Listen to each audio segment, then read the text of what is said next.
আমন্ত্রণ দেশ জনপদ লাইভে, সঙ্গে রয়েছি আমি সাইনা ইসলাম। এবার বিস্তারিত। এনসিপির পদযাত্রা ঘিরে বুধবার দিনভর সংঘর্ষের পর থমথমে গোপালগঞ্জ। কারফিউয়ের কারণে সড়কে যান ও জনচলাচল অনেকটাই কম। পরিস্থিতি জানাতে সরাসরি যুক্ত হচ্ছেন সহকর্মী শেখ জাবেরুল ইসলাম। জাবেরুল, গোপালগঞ্জে এখনকার পরিস্থিতি কিরকম দেখতে পাচ্ছেন, সেখানকার সার্বিক চিত্র নিয়ে আমাদের জানাবেন।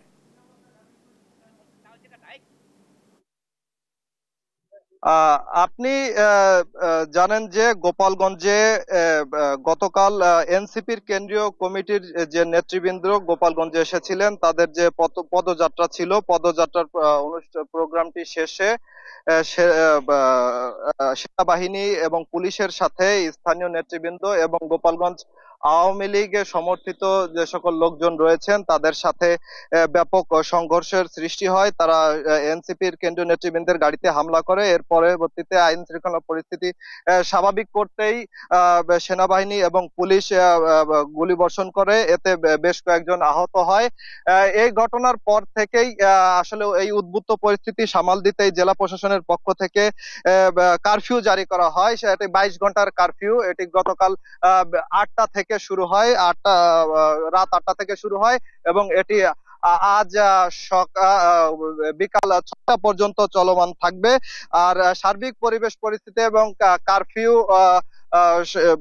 স্বাভাবিক করে রাখার জন্য সেনাবাহিনী এবং নৌবাহিনী সহ পুলিশ রাস্তায় টহলে রয়েছেন। আমি এখন যে স্থানটিতে রয়েছি এটি হলো গোপালগঞ্জ শহরের ঘোনাপাড়া এলাকা। এই ঘোনাপাড়া এলাকায় আমার পাশেই এখানে পিছনেই দেখতে পাচ্ছেন যে নৌবাহিনীর একটি টিম টহল কাজ এবং তল্লাশি কাজ করে যাচ্ছে সেনাবাহিনীর সঙ্গে সমন্বিতভাবে। আমি তাদের সাথে কথা বলেছি, তারা বলছেন যে সেনাবাহিনীর সঙ্গে সমন্বিত কাজ করে নৌবাহিনী যানবাহন তল্লাশি, চলাচল নিয়ন্ত্রণ এবং সন্দেহভাজন ব্যক্তিকে চিহ্নিতকরণের জন্য গুরুত্বপূর্ণ যে সকল স্পট গুলো রয়েছে সেখানেই তাদের এই তল্লাশি কার্যক্রম চালিয়ে যাচ্ছে। এছাড়া গোপালগঞ্জে গতকাল সন্ধ্যার পরে আর কোনো ধরনের খারাপ পরিস্থিতির সৃষ্টি হয়নি। এই ছিল আমার কাছে গোপালগঞ্জ থেকে সর্বশেষ। ধন্যবাদ জাবেরুল। গোপালগঞ্জের কারফিউ পরিস্থিতির বিস্তারিত নিয়ে জানাচ্ছিলেন আমাদের সহকর্মী জাবেরুল। দেশব্যাপী আইন শৃঙ্খলার অবনতি ও দেশে অস্থিতিশীল পরিস্থিতি সৃষ্টির চেষ্টার প্রতিবাদে সারা দেশে বিক্ষোভ প্রতিবাদ করছে যুবদল। নোয়াখালী ও নাটোরের খবর সরাসরি জানাতে আমাদের সাথে যুক্ত হচ্ছেন সহকর্মী মাওলা সুজন ও মামুন খান। প্রথমেই যাচ্ছি নোয়াখালীতে, সেখানে রয়েছেন আমাদের সহকর্মী সুজন। বিক্ষোভে নেতা কর্মীদের উপস্থিতি কিরকম দেখতে পাচ্ছেন এবং কি বলছেন তারা, সেখানকার বিস্তারিত নিয়ে আমাদের জানাবেন।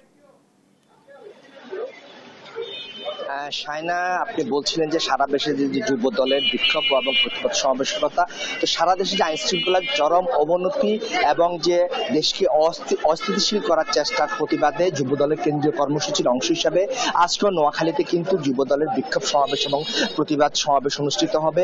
তো একটু পরে কিন্তু যুব দলের যে বিক্ষোভ মিছিল হওয়ার কথা রয়েছে, বৈরী আবহাওয়া উপেক্ষা করেও বা অথবা দুর্যোগপূর্ণ আবহাওয়া উপেক্ষা করে কিন্তু খন্ড খন্ড ভাবে যে যুব দলের নেতা কর্মীরা যে স্থান থেকে মিছিলটি শুরু হবে, অর্থাৎ নোয়াখালী জেলা প্রশাসক কার্যালয়ের সামনে থেকে মিছিলটি শুরু হবে, সেই স্থানে যুব দলের নেতা কর্মীরা আস্তে আস্তে আসতে শুরু করেছেন। এদিকে কিন্তু প্রচন্ড বৃষ্টি হচ্ছে, তারপর বৃষ্টি উপেক্ষা করেও কিন্তু যুব দলের নেতা কর্মীরা বিভিন্ন ভাবে তারা আসছেন, মিছিল স্থলে আসছেন, সমাবেশ স্থলে আসছেন। তারা একটি চিত্র আপনি দেখতে পাচ্ছেন, যুব দলের নেতা কর্মীদের একটা উপস্থিতি আপনি দেখতে পাচ্ছেন। তো আপনাকে জানিয়ে রাখতে চাই যে যুবদল সূত্রে যেটি জানতে পেরেছি, আসলে সারা দেশে যে আইন শৃঙ্খলার অবনতি এবং সারা দেশে যে গুপ্ত হত্যা হচ্ছে অথবা যে মব জাস্টিস যেটি বলে তারা, সেটির প্রতিবাদেই কিন্তু আজকে প্রতিবাদ সমাবেশ এবং বিক্ষোভ মিছিলের আয়োজন করা হয়েছে।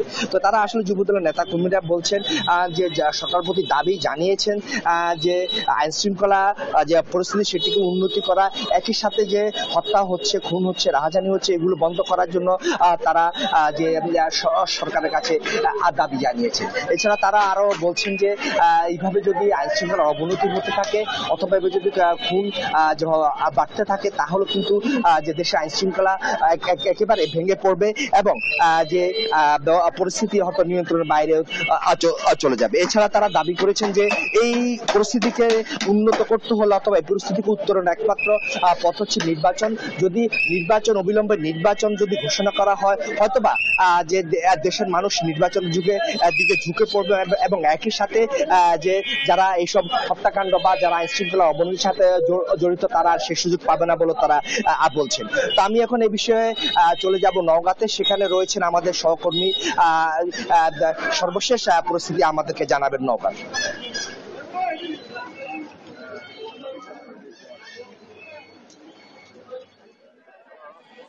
ধন্যবাদ মাওলা সুদন। আমাদের নোয়াখালী প্রতিনিধি জানাচ্ছেন, নোয়াখালী থেকে সর্বশেষ জানার চেষ্টা করছিলেন যে যুব দলের বিক্ষোভ মিছিল থেকে জানেন যে সারা দেশব্যাপী কিন্তু যুব দলের আজকে কেন্দ্রীয় কর্মসূচি অংশ হিসেবে সারা দেশে আইন শৃঙ্খলার অবনতির কারণে কিন্তু বিক্ষোভ মিছিল করছিলেন।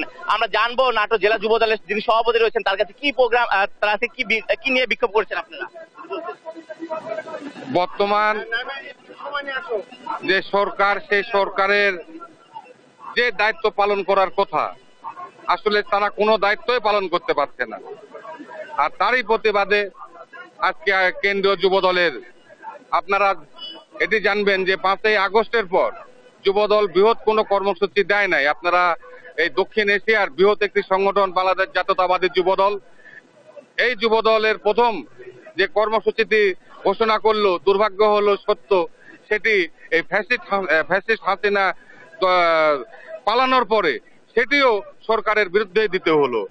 আমাদের দলের নেতা দেশ নায়ক তারেক রহমান, যুব দলের অভিভাবক, তিনি যে সুন্দর দেশ গড়ার একটি চিন্তা চেতনা নিয়ে এগুচ্ছেন এবং 31 দফা যে দিয়েছেন, আসলে সেটি শুরু করতে হলে এই বর্তমান আমাদের আন্দোলনের ফসল যে সরকার, তার যে করণীয়, যে প্রতিটি ধাপে ধাপেই কেন জানি ব্যর্থ হচ্ছে। আইন শৃঙ্খলা থেকে শুরু করে অর্থনীতি, সমাজনীতি, সব জায়গায় যেন একটি ব্যর্থতার ছাপ, এবং তারই প্রতিবাদে আমরা আজকের এই প্রতিবাদ মিছিল। পাশাপাশি প্রোগ্রাম ঘোষণার পরে আপনারা দেখেছেন যে গতকাল গোপালগঞ্জে এই ফ্যাসিস্ট খুনি হাসিনার দোসররা কিভাবে নির্লজ্জভাবে সন্ত্রাসী কর্মকাণ্ড চালিয়েছে আমরা শুনছিলাম। আমরা আরো শুনবো নাটোর জেলা বিএনপি যিনি অন্যতম যুগ্ম সাধারণ সম্পাদক, যুগ্ম আহ্বায়ক রয়েছেন জিল্লুর রহমানের সাথে। আচ্ছা, আর কি প্রোগ্রাম রয়েছে আপনার? ধন্যবাদ আপনাকে অবগত করতে চাই, জুলাই আগস্টের মাস্টার মাইন্ড জনাব তারেক রহমান আজকে সারা বাংলাদেশে জাতীয়তাবাদী দলের সহিত সারা দেশের অগণিত ছাত্র জনতা এই ফ্যাসিস্ট সরকারের বিরুদ্ধে তারা আন্দোলনে নেমেছিল। কিন্তু আপনারা জানেন গত 2 দিন পূর্বে তারেক রহমান সম্বন্ধে যে একটি বাজে কুরুচিপূর্ণ স্লোগান দিয়েছে, তারই বহিঃপ্রকাশ আজকে সারা বাংলাদেশে যুব সমাজ এবং ছাত্র সমাজের রক্তক্ষরণ চলছে। এই যুব এবং ছাত্র সমাজের 24 ঘন্টা নীরবতার ঘটনাই হচ্ছে গোপালগঞ্জের ঘটনা। এখানে পরিলক্ষিত থাকতে পারে যে তারেক রহমান এদেশের শুধু বাংলাদেশ জাতীয়তাবাদী দলের একজন তিনি নেতা নয়, এদেশের মানুষের হৃদয় স্পন্দন। তারেক রহমান সম্বন্ধে এই কুচিপূর্ণ এই স্লোগান 1971 থেকে আজ পর্যন্ত রাজনৈতিক জীবনে আমরা চোখে দেখে নাই। আমি আমাদের এই শিশু সন্তান ছাত্রদেরকে অনুরোধ করব, এ সকল বক্তব্য, এ সকল স্লোগান থেকে বিরত থেকে আগামী দিনের তারেক রহমানের 31 দফা কিভাবে আমরা বাস্তবায়ন করতে পারি, সকলে কাঁধে কাঁধ মিলিয়ে 31 দফাকে বাস্তবায়ন করব বলে আমরা বদ্ধপরিকর। ইনশাল্লাহ তারেক রহমান বীরের বেশে আসবে ফিরে বাংলাদেশে। দেশ উন্নয়নের জন্য তারেক রহমানের 31 দফাই হবে আগামী দিনে দেশ পরিচালনার প্রধান হাতিয়ার। ধন্যবাদ আপনাকে। কথা বলছিলাম তাদের সাথে। এবং আজকে কখন শুরু হবে আপনাদের প্রোগ্রাম? এখনো শুরু হয়নি। আমাদের প্রোগ্রাম আপনারা দেখতে পাচ্ছেন যে প্রায় হাজার হাজার লোক ইতিমধ্যে চলে এসেছে। অল্প কিছুক্ষণের মধ্যে আমাদের নাটোরের গণমানুষের নেতা অ্যাডভোকেট রুহুল কবির তালুকদার দুলু ভাই আমাদের মধ্যে উপস্থিত হবেন এবং তার বক্তব্যের মধ্যে দিয়ে আমরা এই বিক্ষোভ শুরু করব। আমি ছোট্ট একটি কথা বলে শেষ করে দেবো, সেটি হচ্ছে যে এই দেশটা আমাদের সবার। তারেক রহমান বলেছে বাংলা সবার আগে বাংলাদেশ। এই বাংলাদেশের এই গণতন্ত্রকে যারা বাধাগ্রস্ত করার জন্য যে ষড়যন্ত্র করছে, সকল ষড়যন্ত্রকে আমরা মোকাবেলা করে তারেক রহমানের নেতৃত্বে, নাটোরের গণমানুষের নেতা দুলু ভাইয়ের নেতৃত্বে আমার নাটোর জেলা যুবদলের সভাপতি হেয়া তালুকদার ডালিম ভাইয়ের নেতৃত্বে আমরা সামনের দিকে এগিয়ে যাবো ইনশাআল্লাহ। আমরা জানার চেষ্টা করেছিলাম যে নাটোরের কিন্তু আজকে বিক্ষোভ কর্মসূচিতে অংশগ্রহণ করেছে হাজার হাজার মানুষ। কিছুক্ষণের মধ্যে কিন্তু এই বিক্ষোভ মিছিল নিয়ে তারা নাটোর প্রেস ক্লাবের সামনে অবস্থান করবেন এবং সেখানে একটি সমাবেশ করবেন বলে আমাদেরকে জানিয়েছিলেন। নাটোর থেকে যুবদলের বিক্ষোভ নিয়ে সর্বশেষ জানার চেষ্টা করেছিলাম। চলে যাচ্ছি স্টুডিওতে। ধন্যবাদ মামুন আপনাকে। নোয়াখালী ও নাটোর থেকে যুবদলের বিক্ষোভ প্রতিবাদের বিস্তারিত নিয়ে জানাচ্ছিলেন আমাদের সহকর্মী সুজন ও মামুন। ফেনীতে দুর্গত এলাকায় পানি নামতে থাকায় বন্যা পরিস্থিতির উন্নতি হয়েছে, তবে রাস্তাঘাট, কৃষি ও মৎস্য খাতের ব্যাপক ক্ষয়ক্ষতি হয়েছে। এ নিয়ে আরও জানাতে সরাসরি যোগ দিচ্ছেন আমাদের সহকর্মী তোফায়েল আহমদ নিলয়। নিলয়, ক্ষয়ক্ষতির চিহ্ন কেমন দেখছেন? দুর্গতদের সহায়তায় কি উদ্যোগ দেখছেন সেখানকার? বিস্তারিত নিয়ে আমাদের জানাবেন। হ্যাঁ, ধন্যবাদ আপনাকে। আসলে ক্ষয়ক্ষতির বিষয় যদি বলি আপনাকে, এখানকার যে গত 7 জুলাই ভারতের উজান থেকে নেমে আসা পাহাড়ি ঢলে আসলে যে পরিমাণ এই এলাকার মানুষ ক্ষতিগ্রস্ত হয়েছিল বন্যার পানি নামার পরে আমরা সেই সব এলাকা গিয়েছিলাম, এমনকি দেখেছিলাম সেখানকার চিত্রগুলো এতটা ভয়াবহ, দেখলে মনে হয় জানি কোনো একটা যুদ্ধ বিধ্বস্ত সেখানকার চিত্রগুলো। তবে আমরা দেখেছিলাম সেখানে বেশ কিছু বাড়িঘর একেবারেই বিধ্বস্ত হয়ে গেছে। তারা তাদের থাকার যে সম্বলটুকু সেটি হারিয়ে তারা এখন নিঃস্ব হয়ে মানবেতর জীবন যাপন করছে। কখনো রোদে ভিজতেছে, কখনো বৃষ্টিতে ভিজে, আবার কখনো অন্যের ধারে তারা ঘুরছে। আমরা এখানকার যে জেলা প্রশাসক রয়েছে আমরা তাদের সাথে কথা বলেছিলাম। আসলে এখনো পর্যন্ত আজকে 12 দিন পার হলেও এখনো পর্যন্ত আসলে ক্ষয়ক্ষতির যে পরিমাণ সেটি এখনো পর্যন্ত পরিপূর্ণভাবে নিরূপণ করতে পারেনি।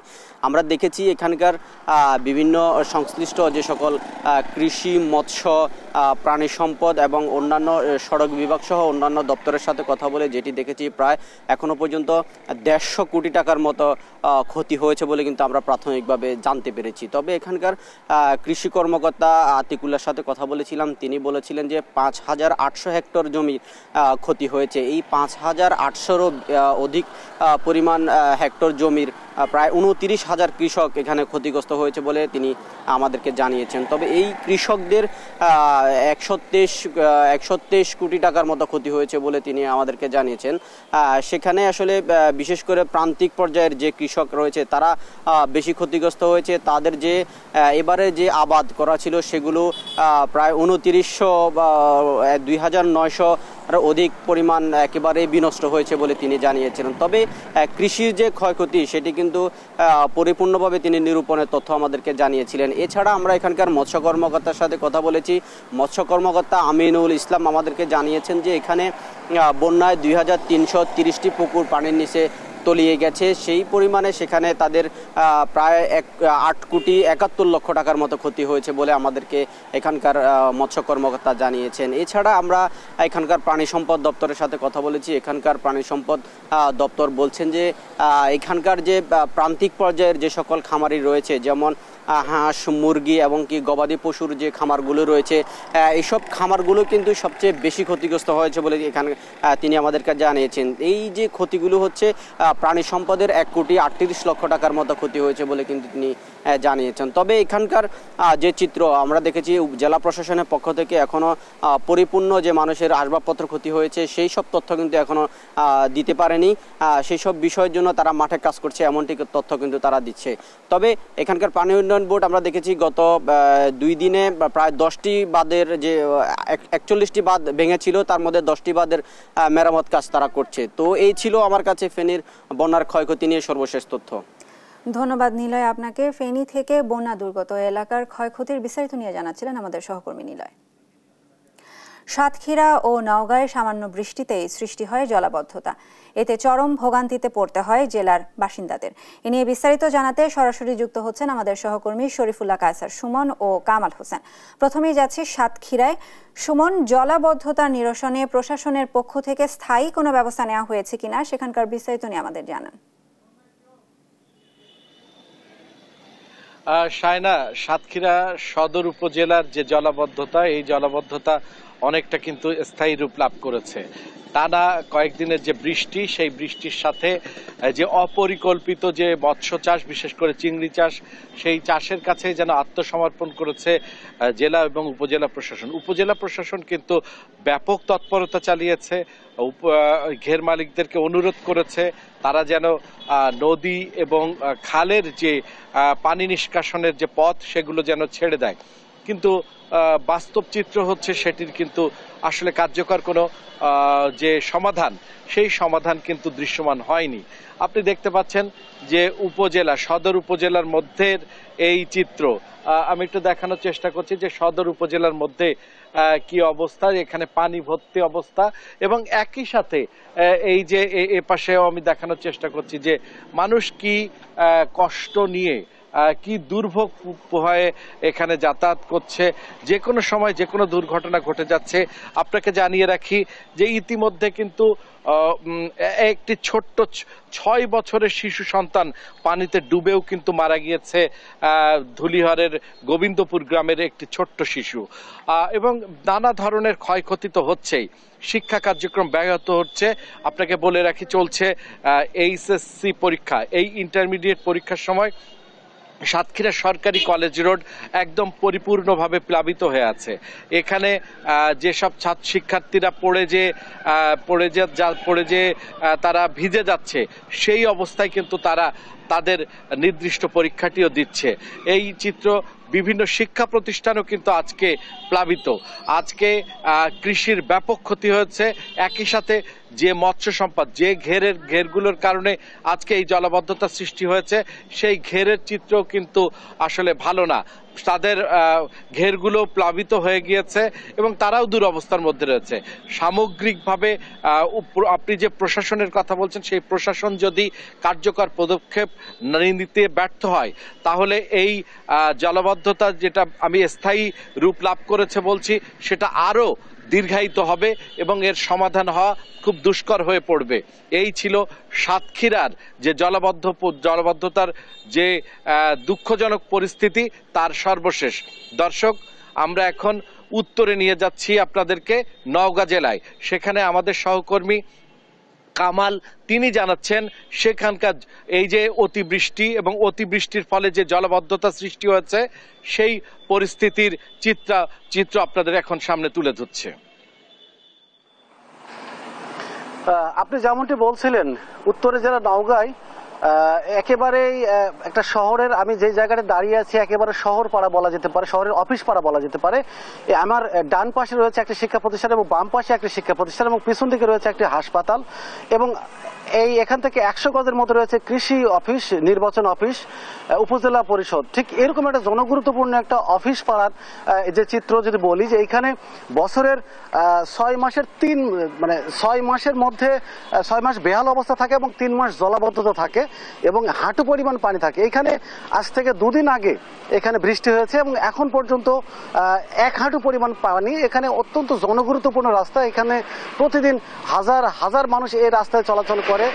বিভিন্ন গাড়ি, সিএনজি, ট্রাক, বিভিন্ন রকমের ভারী ভারী যানবাহন এখানে চলাচল করে। এর মধ্যে এরকম দেখতে পাচ্ছেন যে এখানে চাকা পর্যন্ত ডুবে যাচ্ছে, এরকম ভয়াবহ অবস্থা। এবং এখানে স্কুলগামী অনেক বাচ্চা কাচ্চাদের চলাফেরা হয়। এটা বলে রাখি যে নওগাঁ একটা প্রথম শ্রেণীর পৌরসভা, এটার আয়তন প্রায় 38 বর্গ কিলোমিটার, প্রায় 2 লক্ষ জনসংখ্যার এই পৌরসভার 20টি প্রধান রাস্তা রয়েছে, তার মধ্যে শাখা রাস্তা রয়েছে প্রায় 150টি এবং 300 কিলোমিটার দৈর্ঘ্যের এই রাস্তার পাকা রাস্তা 150 কিলোমিটার, কাঁচা রাস্তা রয়েছে 100 কিলোমিটার এবং আধা পাকা রয়েছে 50 কিলোমিটার। এই শহরটি 1963 সালে প্রতিষ্ঠিত এবং দ্বিতীয় শ্রেণীর রূপান্তরিত হয় 1980 সালে এবং 1989 সালে প্রথম শ্রেণীতে উত্তীর্ণ হয়। এরকম একটা প্রথম শ্রেণীর একটি পৌরসভার এই বেহাল দশা এবং রাস্তার পাশে যত্রতত্র ময়লার ভাগার, যেখানে জলাবদ্ধতার এটা একটা অন্যতম কারণ। এখানে ময়লা আবর্জনা পলিথিনের কারণে ড্রেন একেবারে বন্ধ হয়ে গেছে এবং কোনো ড্রেনেজ সিস্টেমও নেই বলে চলে, যতটুকু আছে সেটা একেবারে বন্ধ হয়ে গেছে, বন্ধ হয়ে জলাবদ্ধতার সৃষ্টি হয়েছে। এরকম অবস্থা নওগাঁর বেশ কিছু রাস্তায়। আমি যদি নওগাঁর আরও কয়েকটি রাস্তার কথা বলি, নওগাঁর চকবাড়িয়া থেকে দুর্গাপুর, দুর্গাপুর থেকে দয়ালের মোড়, তাজের মোড় থেকে কালীতলা, নাপিতপাড়া থেকে পালপাড়া, পালপাড়া থেকে আরজে নওগাঁ এবং আস্তানমোল্লা থেকে উকিলপাড়ার মতো বেশ কিছু রাস্তার এই ভয়াবহ অবস্থা, যে রাস্তায় চলাচল করা সত্যি অসম্ভব এবং এখানে প্রতিনিয়ত বিভিন্ন ছোটখাটো দুর্ঘটনা ঘটে। এখানে বিশেষ করে রিক্সা, অটো রিক্সা, মোটরসাইকেল এসব গাড়ি ঘোড়া এখানে উল্টে যাচ্ছে। বিশেষ করে ড্রেনেজ সিস্টেম না থাকায় অনেক সময় দুর্ঘটনা ঘটছে। স্কুলগামী বাচ্চা কাচ্চারা স্কুলে যেতে পারছে না, তারা ভিজে যাচ্ছে, কাদায় একেবারে একাকার হয়ে যাচ্ছে। সবকিছু মিলে একটা বলতে গেলে যে এই পৌরসভার এই বেহাল দশা, এটা নিয়ে আমি পৌর কর্তৃপক্ষের সাথে কথা বলেছি। তারা যেটি জানিয়েছেন যে আপাতত এটার কোনো সুখবর নেই। মোটামুটি ধরতে গেলে যে আগামী অর্থ বছরে তারা এটা নিয়ে কোনো বরাদ্দ দিতে পারেন এবং সেই বরাদ্দ পেলে হয়তো তখন একটা এটা নিয়ে উন্নয়নের কোনো চিন্তা ভাবনা হতে পারে, এমনটি জানিয়েছেন পৌর কর্তৃপক্ষ। এবং জনগণের প্রত্যাশা যত দ্রুত সম্ভব এটি সংস্কার করে এখানে ড্রেনেজ সিস্টেম ও রাস্তা সংস্কার করে একটা চলাচলযোগ্য রাস্তা তৈরি করা, এমনটি প্রত্যাশা জানিয়েছেন নওগাঁর স্থানীয় জনসাধারণ। তো নওগাঁ থেকে নওগাঁর জলাবদ্ধতা নিয়ে আমার কাছে এমনটি ছিল তথ্য। ধন্যবাদ কামাল আপনাকে। সাতক্ষীরা ও নওগাঁ থেকে জলাবদ্ধতার বিস্তারিত নিয়ে জানাচ্ছিলেন আমাদের সহকর্মী সুমন ও কামাল। ঢাকা সিলেট মহাসড়ক প্রশস্তকরণ কাজ চলমান থাকায় সৃষ্টি হচ্ছে তীব্র যানজট। এতে চরম ভোগান্তিতে পড়েছেন স্থানীয়রা। এ নিয়ে আরও জানাতে সরাসরি যুক্ত হচ্ছেন আমাদের সহকর্মী আকরাম হোসেন। আকরাম, পরিস্থিতি এখন কিরকম দেখতে পাচ্ছেন এবং ভোগান্তি নিরসনে কর্তৃপক্ষ কোনো পদক্ষেপ নিয়েছে কিনা সেখানকার বিস্তারিত নিয়ে আমাদের জানাবেন।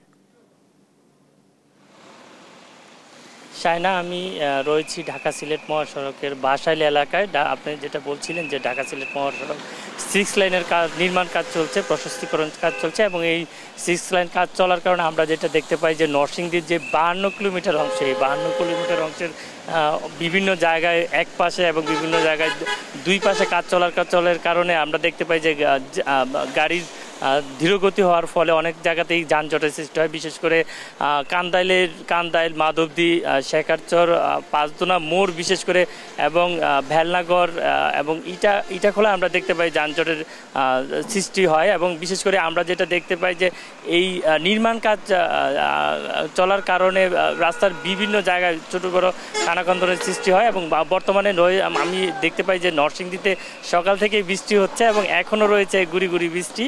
আমরা কথা বলেছিলাম সড়ক বিভাগের প্রকৌশলীর সাথে, তিনি আমাদেরকে জানিয়েছেন যে যান চলাচল স্বাভাবিক রেখে নির্মাণ কাজ চলার ব্যাপারে তারা ব্যবস্থা করছেন। এছাড়াও আমরা যেটা দেখতে পাই ঢাকা সিলেট মহাসড়কে প্রায় ঘটে বিভিন্ন রকমের দুর্ঘটনা এবং এই দুর্ঘটনা এবং বর্তমানে আমরা যেটা আরেকটা জিনিস দেখতে পাই যে আইন শৃঙ্খলা অবস্থা খারাপ হওয়ার কারণে নরসিংদী হতাহত এবং বিভিন্ন ধরনের ঘটনা ঘটে এবং যার ফলে নরসিংদীর মানুষের একটা প্রাণের দাবি হয়ে দাঁড়িয়েছে একটা ট্রমা সেন্টার। তো নরসিংদীতে বর্তমানে যানজট এবং সার্বিকভাবে নানা ঘটনার প্রেক্ষিতে ট্রমা সেন্টারের প্রয়োজনীয়তা আমরা নরসিংদীবাসী দাবি জানিয়েছে এবং নরসিংদীতে কোনো আইসিইউ এবং সিসিইউ ল্যাব না থাকার কারণে আমরা দেখতে পাই অনেক সময় হতাহত এবং নিহতের ঘটনা ঘটে।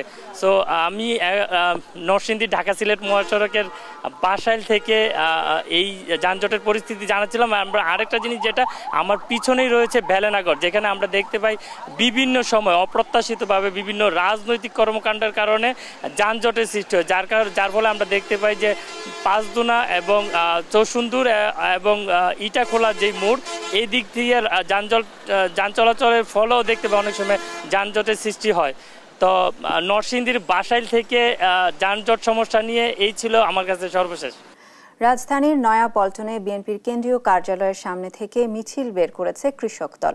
সেখান থেকে সরাসরি যুক্ত হচ্ছেন আমাদের সহকর্মী ফাহিম ইউসুফ। ফাহিম, নেতাকর্মীদের উপস্থিতি কিরকম দেখতে পাচ্ছেন, কি বলছেন তারা, সেখানকার সার্বিক পরিস্থিতি নিয়ে আমাদের জানান।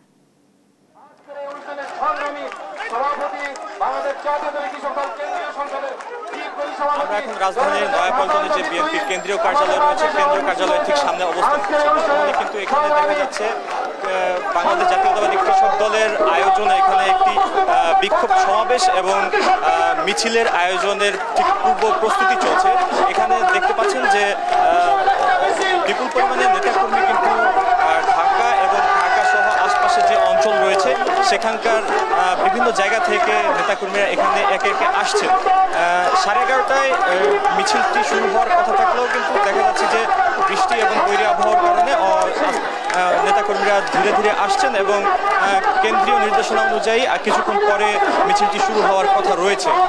এখানে মূলত শহীদ রাষ্ট্রপতি জিয়াউর রহমান এবং বিএনপির ভারপ্রাপ্ত চেয়ারম্যান তারেক রহমানের যে তারেক রহমানকে কুরুচিপূর্ণ যে বক্তব্য দেয়া হয়েছে সেই বক্তব্যের প্রতিবাদেই কিন্তু এ ধরনের যে সমাবেশ এবং মিছিলের আয়োজন করেছে বাংলাদেশ জাতীয়তাবাদী কৃষক দল। এমনটি জানাচ্ছিলেন কৃষক দলের কেন্দ্রীয় নেতারা। নেতাকর্মীদেরকে দেখা যাচ্ছে যে কিছুক্ষণ পরে পরে বিভিন্ন থানা এবং মহানগরগুলো থেকে যে নেতাকর্মীরা আসছেন তারা একে একে এসে কিন্তু এখানে জড়ো হচ্ছেন এবং তারা অবস্থান নিচ্ছেন সমাবেশের ঠিক পূর্ব প্রস্তুতি এখানে চলছে। এই মুহূর্তে এখানে প্রস্তুতি চলতে দেখা গিয়েছে এবং দেখা গেছে যে ঢাকার যে ওয়ার্ড থানাগুলো রয়েছে বিভিন্ন জায়গা থেকে কিন্তু দল বেঁধে তারা বিভিন্ন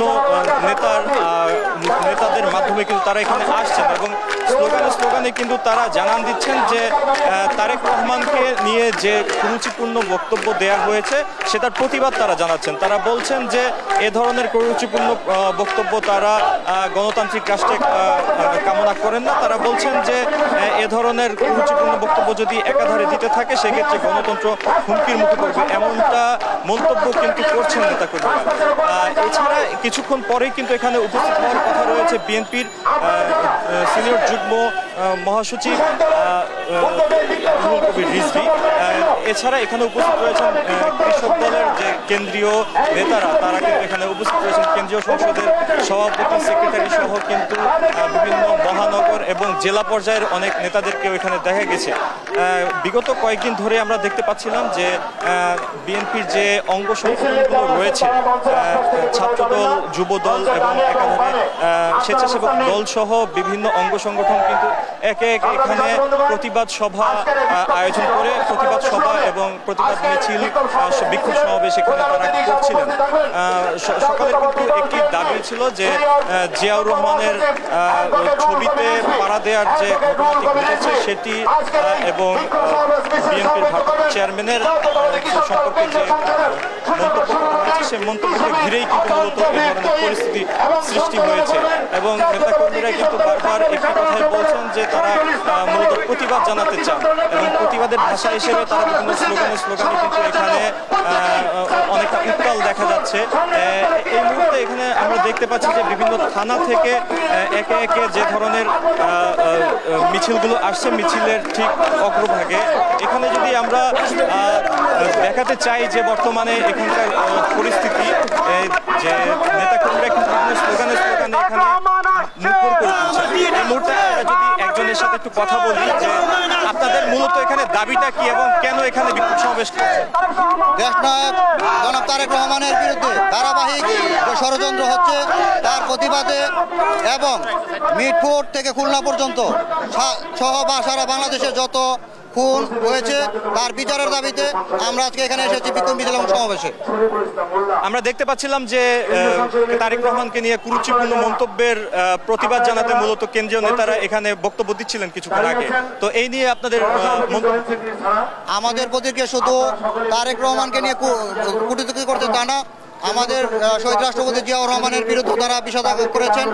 আমরা চাই তারা এগুলো বন্ধ করবেন, পাশাপাশি সারা দেশে আইন শৃঙ্খলা বাহিনীর যে অবনতি তার যেন উন্নতি হয় সেই লক্ষ্যে আমরা আজকে এখানে এসেছি প্রতিবাদ মিছিলে। জি, যেমন যে দেখতে পাচ্ছিলেন যে নেতাকর্মীরা কিন্তু কিছুক্ষণ পরে প্রতিবাদের মাধ্যমে তাদের যে বিক্ষোভের যে গুরুত্বটা সেটি করছিলেন। তারা জানাচ্ছিলেন যে সারা দেশে আইন শৃঙ্খলা পরিস্থিতির যে অবনতি, বিভিন্ন জায়গায় চুরি ডাকাতি ছিনতাই সহ বিভিন্ন ধরনের যে আইন শৃঙ্খলা পরিস্থিতির অবনতি হচ্ছিল সেটির প্রতিবাদেই কিন্তু মূলত তারা প্রতিবাদ জানাচ্ছিলেন। তারেক রহমান এবং শহীদ রাষ্ট্রপতি জিয়াউর রহমানকে ঘিরে যে ধরনের উত্তেজনা সৃষ্টি হয়েছে সেটির পাশাপাশি তারা খুব দ্রুত যে আইন শৃঙ্খলা পরিস্থিতির অবনতি হচ্ছিল সেটির একটি সমাধান চান এবং তারা জানাচ্ছিলেন যে এখন পর্যন্ত সরকারের যে নীরব ভূমিকা সেটিরও কিন্তু তার প্রতিবাদ জানান। তাদের দাবি অনুযায়ী তারা বলছিলেন যে সরকার এতে ব্যর্থ হয়েছে। এছাড়া তাদের যেই কর্মী সমাবেশ এখন বর্তমানে চলছে, কর্মী সমাবেশের এই যে আগাম তারা দিতে চাচ্ছেন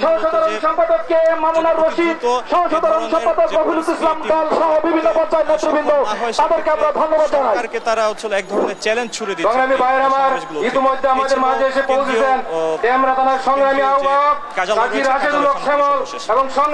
ধন্যবাদ ফাহিম আপনাকে। রাজধানীর নয়াপল্টনে বিএনপির কেন্দ্রীয় কার্যালয়ের সামনে থেকে যুক্ত ছিলেন আমাদের সহকর্মী ফাহিম ইউসুফ।